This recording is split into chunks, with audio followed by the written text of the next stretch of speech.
Hello बच्चों, welcome to all of आपके अपने यूट्यूब चैनल पर। आप सभी को मेरी तरफ से जय श्री राधे कृष्णा, सभी को राधे राधे।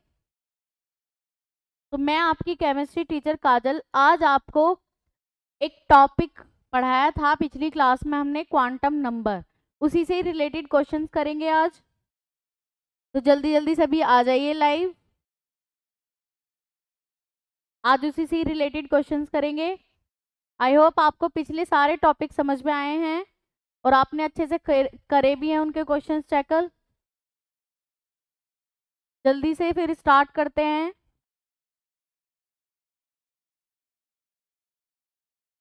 जैसा आपको दिख भी रहा होगा स्क्रीन पे, आज हम NLMS यानी जो क्वांटम नंबर हमने पढ़ी, principal quantum number, azimuthal quantum number और मैग्नेटिक क्वांटम नंबर और स्पिन क्वांटम नंबर, यानी मुख्य क्वांटम संख्या, द्विगंशी क्वांटम संख्या, चुंबकीय क्वांटम संख्या और चक्रण क्वांटम संख्या।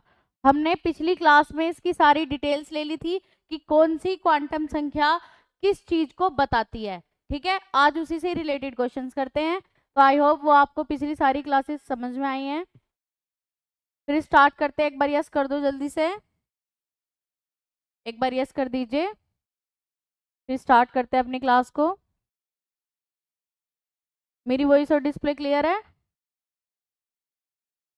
देखिए क्वेश्चन पे चलते हैं। हमारा क्वेश्चन है 3D10, उसके लिए किसकी वैल्यू निकालनी है? NLMS की, यानी इसका नाम क्या है? Principal quantum number. इसका नाम है प्रिंसिपल क्वांटम नंबर, इसका नाम है एजीमुथल क्वांटम नंबर, ये मैग्नेटिक और ये स्पिन। ठीक है, आई होप अगर किसी ने भी पिछली क्लास नहीं देखी है तो वो पिछली क्लास देख लीजिए। ठीक है, आपको काफी हेल्प मिलेगी इन क्वेश्चंस को करने के लिए। और ये यही नहीं, 11th क्लास में ही नहीं, ये कंपटीशन एग्जाम्स में भी इम्पोर्टेंट होते हैं क्वेश्चंस। इससे क्वेश्चंस आते हैं, NLMS की वैल्यू निकालने के लिए आती है। चलिए स्टार्ट करते हैं आज इसी टॉपिक से अपना। ये कह रहा है 3D10 के लिए, किसके लिए? 3D10 के लिए NLMS की वैल्यू निकालिए। अब देखिए n क्या होता है? n वही होता है जो उसके आगे कोई भी नंबर लिखा होता है, कोई भी न्यूमेरिकल नंबर लिखा होता है वो होता है n। क्या होता है? n। बात समझ में आई? तो इसमें n इज इक्वल्स टू क्या हो जाएगा? 3। क्या हो जाएगा? 3। अब उसके बाद हमें पता है n की वैल्यू जब 3 है तो l की वैल्यू किस पर डिपेंड करती है? n की वैल्यू पर, यानी 0 to n-1, 0 to n-1। जब तुम्हें पार्टिकुलर किसी इलेक्ट्रॉन के लिए निकालने के लिए नहीं दे तो हमें सभी इलेक्ट्रॉन के लिए निकालना है। ठीक है, n इज इक्वल्स टू 3 रखो, 3 रखोगे तो क्या आ जाएगा? 3-1 यानी 2। तो 2 से पहले क्या आया होगा? 1, और 1 से बाद में क्या आया होगा? 2। बात समझ में आई? L के मान ये हो जाएंगे 0, 1, 2। n इज इक्वल्स टू 3 के लिए L के टोटल वैल्यू 0, 1 एंड 2 हो जाएगी। अब उसके बाद हम क्या निकालेंगे? m। अब m की वैल्यू किस पे डिपेंड करती है? -L2 प्लस L, यानी जब हम L की वैल्यू n-1 रखेंगे, 3 रखेंगे तो क्या आएगी? 2 आएगी। यानी इसके भी वैल्यूज, इसकी भी वैल्यूज और इसकी भी वैल्यू। तो इसके लिए क्या हो जाएगी m की वैल्यू? 0 के लिए तो 0 ही रहेगी, और 1 के लिए क्या हो जाएगी? -1 एंड +1। 2 के लिए क्या हो जाएगी? -2 एंड +2। यही हो जाएगी ना। लेकिन हम इसको इस तरीके से नहीं लिखते, हम जो इनकी वैल्यूज को लिखते हैं 2 के लिए, तो हम लिखते हैं इस तरीके से कि -2, -1, 0, +1, +2। इस तरीके से लिखते हैं हम, क्योंकि हमारी नंबर लाइन पे किस तरीके से डिफाइन किया जाता है? ये किया जाता है कि माइनस वाले तो लेफ्ट हैंड साइड रहेंगे और प्लस वाले राइट हैंड साइड रहेंगे। यही करा जाता है ना नंबर लाइन पे। जब कोई भी नंबर शो करे जाते हैं तो नेगेटिव यानी जब हम 0 से पीछे हट रहे हैं, और पॉजिटिव जब हम 0 से आगे जा रहे हैं। तो इसी तरीके से यहाँ पे भी लिखेंगे हम यहाँ पे भी हम इसी तरीके से लिखते हैं। आई होप यहाँ तक बात क्लियर है, यहाँ तक सभी को बात क्लियर है। ठीक है, तो m की वैल्यूज हमारे पास आ चुकी हैं। अब हम किसकी वैल्यू निकालेंगे?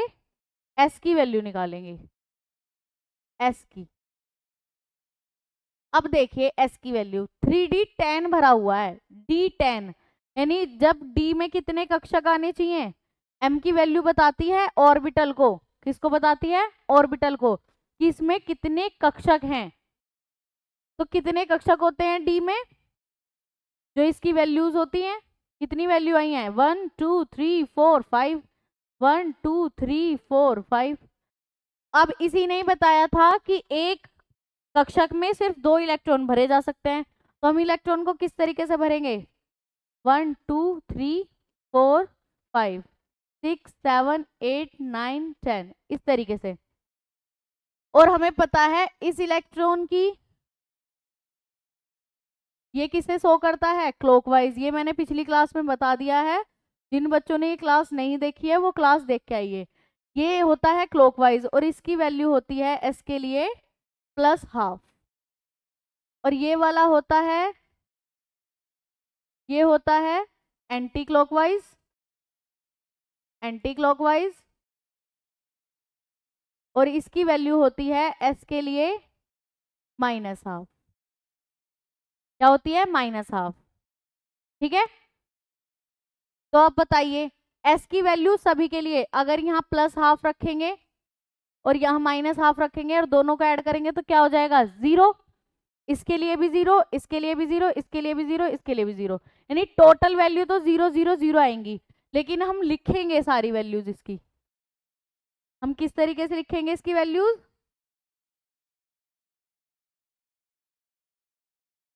हम लिखेंगे इसकी वैल्यूज पहले उसके लिए +½ -½ ये पहले ऑर्बिट की बात हो रही है, फिर +½ -½ फिर +½ -½ फिर +½ एंड -½ कितने ऑर्बिटल के लिए हो गई? 1 2 3 4, फिर +½ एंड -½ ठीक है। अगर टोटल स्पिन पूछे, टोटल स्पिन पूछे तो क्या आएगी इसकी? 0, क्योंकि जब हम सबको ऐड करेंगे तो हमारा आंसर क्या आएगा? 0 आएगा। आई होप बात क्लियर है आपको, सभी को ये चीज समझ में आ गई है। बहुत सिंपल क्वेश्चंस होते हैं, आप कर लोगे सभी टैकल। टोटल चक्रण क्वांटम संख्या पूछे तो 0 और अलग अलग की पूछे तो पहले इलेक्ट्रॉन के लिए +½ दूसरे के लिए -½ तीसरे के लिए +½ फोर्थ के लिए -½ ठीक है, तो ये टोटल वैल्यूज आएंगी, ये टोटल वैल्यूज आएंगी।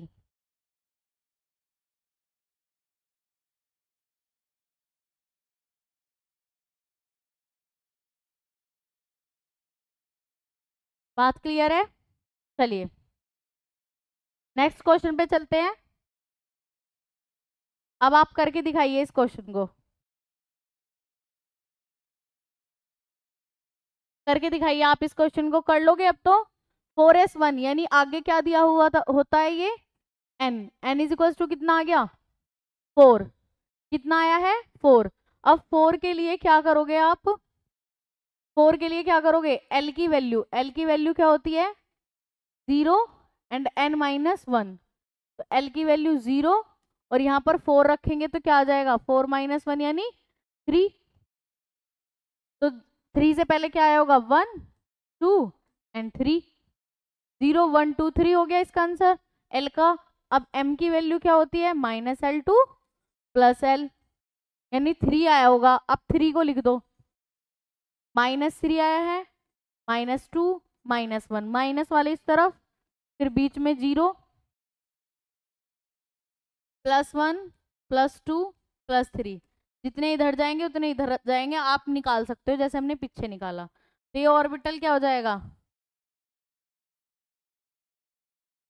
1 2 3 4 5 6, 1 2 3 4 5 6 7 7, और ये किसके लिए होती है? n की वैल्यू 4 किसके लिए होती है?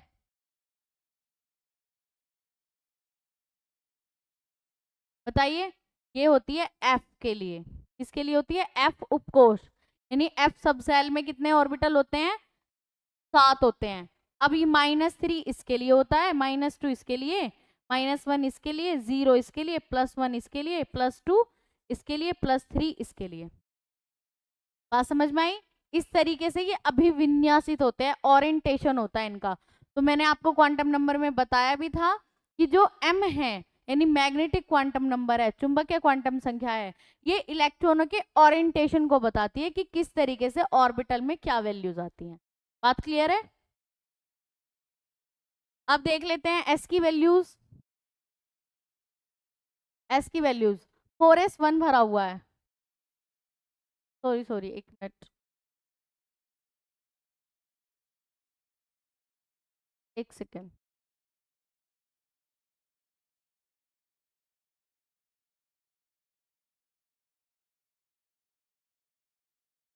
ये नहीं आएगा, अभी इसने किसी पर्टिकुलर चीज के बारे में पूछा नहीं है, ये नहीं आएगा। सॉरी, आपको वो अलग मैंने कंसेप्ट बता दिया है, ये पर्टिकुलर चीज के लिए नहीं आएगा, ठीक है? ये सिर्फ अभी हम m की टोटल वैल्यूज और n की टोटल वैल्यूज निकाल रहे हैं। बात समझ में आई? n की टोटल वैल्यूज और m की टोटल वैल्यूज निकाल रहे हैं। ऑर्बिटल अभी नहीं बताएंगे क्योंकि ऑर्बिटल इसमें 4s1 है, इसमें ऑर्बिटल 4s1 है, ठीक है? अब s की वैल्यूज देखो, क्या आएगी s की वैल्यूज? 4s1 है, s में कितने ऑर्बिटल होते हैं? एक ऑर्बिटल। और इसमें कितने इलेक्ट्रॉन भरे हुए हैं? एक इलेक्ट्रॉन भरा हुआ है। तो इस इलेक्ट्रॉन के लिए इसका मान क्या आ जाएगा? +12। क्या आ जाएगा? यानी कि स्पिन क्वांटम नंबर के इस इलेक्ट्रॉन के लिए वैल्यू आएगी +12। तो हमारी वैल्यूज क्या हो गई? n की वैल्यू 4, l की वैल्यू 0, 1, 2, 3 और m की टोटल वैल्यूज ये आएंगी, ठीक है? m की टोटल वैल्यूज ये आएंगी और s के लिए, s की इस इलेक्ट्रॉन के लिए वैल्यू ये आएगी, क्योंकि s जो आता है वो इलेक्ट्रॉनों के स्पिन के बारे में बात करता है। बात समझ में आई?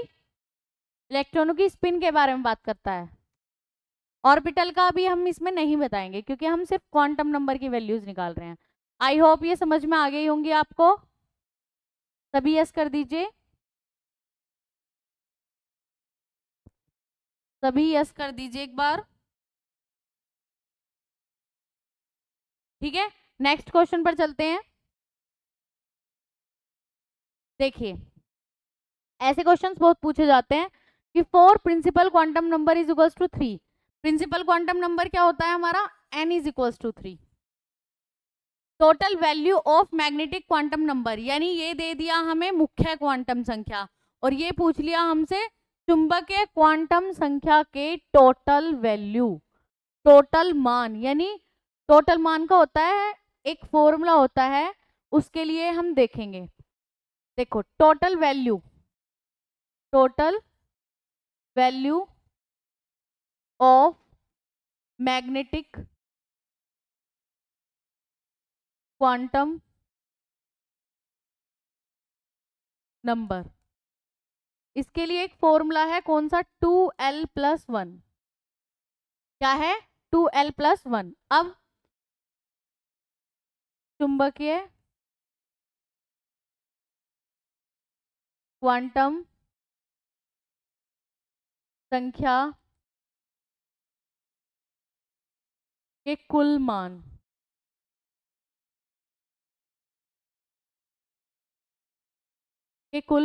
तो 2l+1। अब देखें यहाँ पे n इज इक्वल्स टू 3 है, तो l इज इक्वल्स टू क्या होगा? l इज इक्वल्स टू क्या होगा?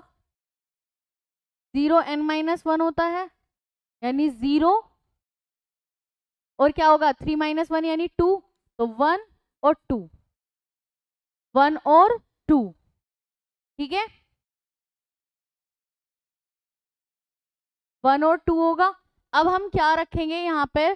जो हमारा लास्ट वाला नंबर आता है, यानी कि L की सबसे बड़ी वैल्यू जो आती है, उसको हम इसमें पुट करते हैं। तो 2 × 2 + 1 कितने आए? 2 × 2 = 4, 4 इज इक्वल्स टू 4 + 1 कितने आ गए? 5।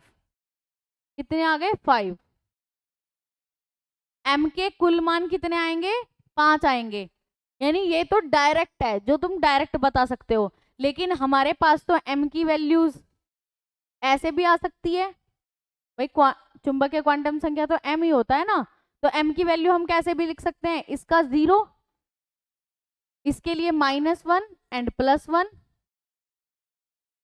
और 2 के लिए -2 एंड +2।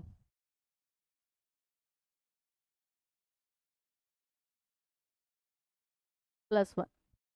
अब देखिए भाई, 0 के लिए तो 0, 1 के लिए -1 और +1, क्योंकि -L2 + L होता है, और 2 के लिए -2 एंड +2, क्योंकि क्या होता है, -L2 L होता है।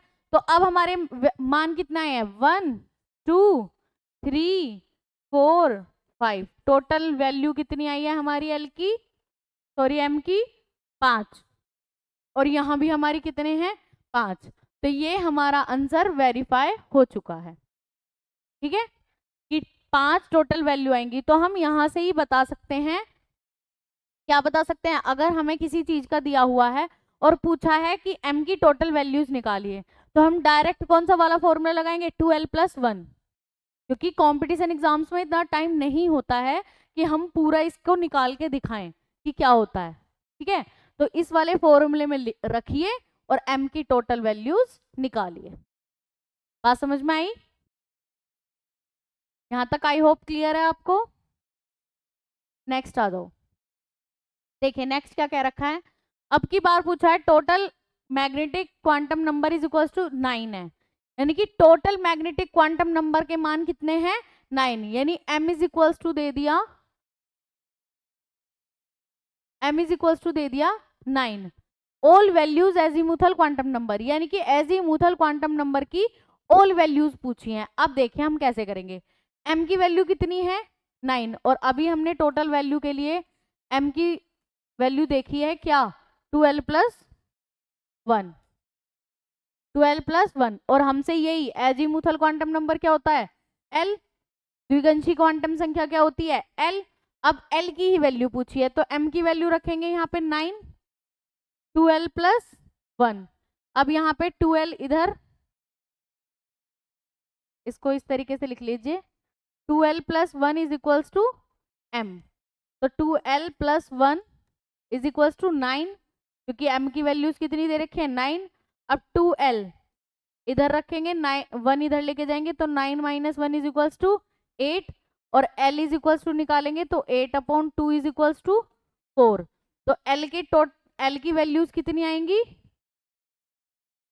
4, कितनी आएंगी l की वैल्यूज, 4, यानी कि 4 कहाँ तक आएगी, पहले 0 आया होगा, फिर 1 आया होगा, फिर 2 आया होगा, फिर 3 आया होगा, सिर्फ 3, क्योंकि l की टोटल वैल्यूज है 4, तो 1 2 3 4। बात समझ में आई अब, तो l की जो वैल्यूज होंगी वो ये होंगी, हम ये नहीं कहेंगे कि 0 1 2 3 4 तक होगी, नहीं, ये शो करा रहा है कि l के मान 4 होंगे, और l की वैल्यू कहां से स्टार्ट होती है, 0 से, और फिर 1 फिर 2 फिर 3, बस, तो 4 मान हो जाते। और अगर ये l की वैल्यू 5 आ जाती तो 5 मान होते, उसमें और क्या और ऐड होता, तो 3,4, 3,4। आई होप क्लियर है यहाँ तक बात, ठीक है। देखिए दोबारा समझ लीजिए, टोटल मैग्नेटिक क्वांटम नंबर कितने दे रखे हैं, 9, और अभी हम टोटल चुंबकीय क्वांटम संख्या के एक फॉर्मूला पढ़ के आए हैं, क्या, m is equals to 2l + 1, total मान के लिए, टोटल वैल्यू के लिए, ठीक है, कुल मान के लिए, ये हम फॉर्मूला पढ़ के आए हैं। अब हमें पता है कि कुल मान 9 दे रखे हैं, तो हम m की जगह क्या रखेंगे, 9 रख दिया हमने। हमने यहाँ से l की वैल्यू निकाली सोल्व करके, तो हमारी l की वैल्यू आई 4, इसका मतलब है l के मान, इसका मतलब है l के मान कितने हैं, 4 हैं। तो 4 कहाँ तक आए होंगे, पहले 0 रहा होगा, फिर 1 रहा होगा, फिर 2 और फिर 3, क्योंकि हमारी l की वैल्यू कहाँ से स्टार्ट होती है, 0 से, कहाँ से स्टार्ट होती है, 0 से, ठीक है। आई होप यहाँ तक बात क्लियर है आपको। नेक्स्ट पे आ जाते हैं। अब देखिए ये कह रहा है 3p2, 3p2 के लिए क्या निकालने हैं, NLMS। ये क्या होता है हमारा, बताइए।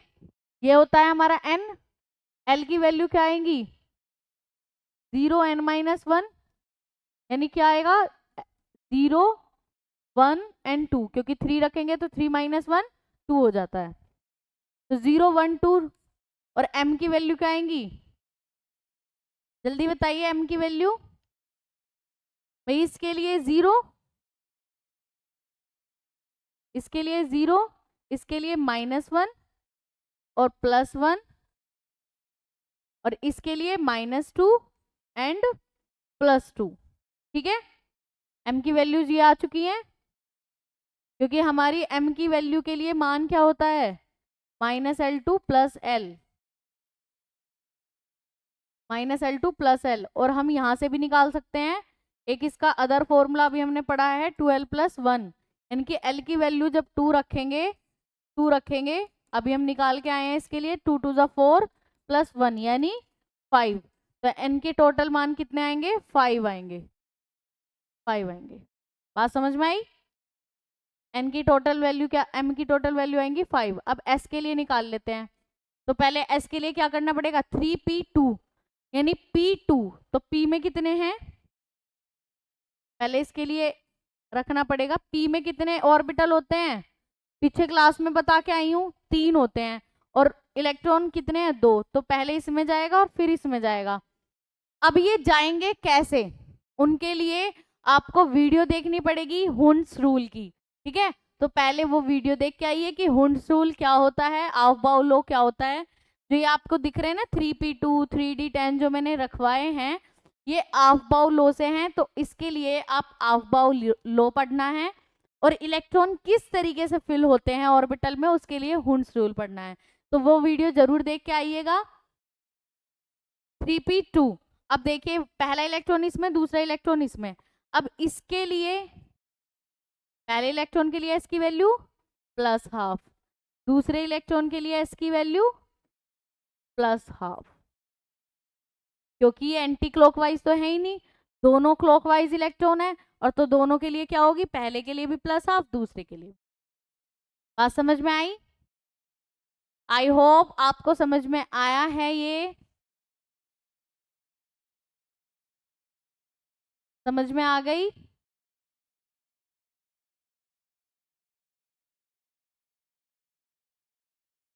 ये अभी हम टोटल वैल्यू की बात कर रहे हैं, जब पर्टिकुलर ये बात करेगा तब हम अलग रखेंगे। अगर इसने इसी में ही बोल दिया कि सेकंड इलेक्ट्रॉन के लिए, सेकंड बोल दिया, लास्ट इलेक्ट्रॉन बोल दिया, लास्ट इलेक्ट्रॉन के लिए m की वैल्यू बताइए, लास्ट इलेक्ट्रॉन के लिए m की वैल्यू बताइए, तो बीच का क्या होता है 0, इधर क्या होगा -1, इधर क्या होगा +1।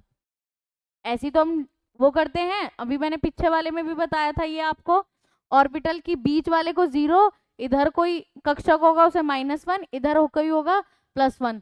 तो ये कह रहा है लास्ट इलेक्ट्रॉन के लिए, तो लास्ट इलेक्ट्रॉन के लिए m की वैल्यू क्या आ जाएगी, लास्ट इलेक्ट्रॉन के लिए m की वैल्यू क्या आ जाएगी 0। अगर तुम्हें ऐसे क्वेश्चन ये बना के दे दे तो इस तरीके से हम कर देंगे। लेकिन अगर टोटल वैल्यू सीधा सिंपल पूछ रखा है NLMS निकालिए, तो आपको इस तरीके से करना है। बात क्लियर है। अगर इसी में ही कह देता कि लास्ट इलेक्ट्रॉन के लिए m की वैल्यू बताइए, लास्ट इलेक्ट्रॉन के लिए क्या बताइए, l की वैल्यू बताइए, लास्ट इलेक्ट्रॉन के लिए s की वैल्यू बताइए, तो लास्ट के लिए +½ और m की value 0 for last electron, for last electron. I hope ये बात क्लियर है आपको, वेरी गुड। चलिए ये हमारा हो चुका है कंप्लीट। तो यहाँ के सारे क्वेश्चंस हमारे हो चुके हैं। इससे रिलेटेड जो भी क्वेश्चंस हो, चाहे वो कंपटीशन एग्जाम से रिलेटेड हो या वो 11th क्लास से रिलेटेड हो, आपको जो भी डाउट्स है आप कमेंट बॉक्स में लिखिए और डाउट्स पूछिए। ठीक है, तो आज की क्लास हम यहाँ तक ही रखते हैं इन्हीं क्वेश्चनों के साथ। आई होप आप सभी को समझ में आए हैं। जो भी डाउट्स हैं आप कमेंट बॉक्स में लिख सकते हैं। आप सभी को मेरा जय श्री राधे कृष्णा, सभी को Radhe Radhe, all the best सभी को।